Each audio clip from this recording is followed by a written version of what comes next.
So let's talk about our top 3 games all time. If you have a game, tatlo lang, na gusto mo i-recommend na ipalaro sa kahit sino at least once in their life. I think Pokemon, isa dun sa mga original. Sila na bahala, pero personally, red or yellow.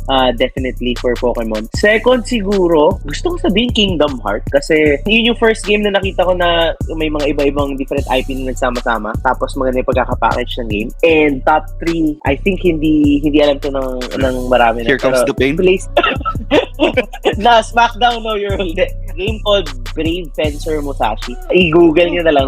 Put a little bit of mystery there. Pero I think isa siya sa pinaka magandang nalaro ko before na platformer game. I'm into open world games kasi. So, lahat ng isasuggest ko puro open world. Number 3 ko is GTA 5 or pwede ring San Andreas kung mas trip mo yung San Andreas. Second one, either Legend of Zelda na Breath of the Wild or Tears of the Kingdom. Either one dun. Pero promise, sobra solid. Though sabi ni Cody Rhodes, pinakamagandang Zelda daw is Ocarina of Time na hindi ko naman nalaro kasi luma na yun. Number 1 ko is Red Dead Redemption 2 at kagi sobrang ganda, promise. Makaka-relate ka on a personal level and it would touch you emotionally. Promise, may impact siya sa sa pagkatao mo pagka natapos mo laruin. Guys, check out niyo yung mga games na yun.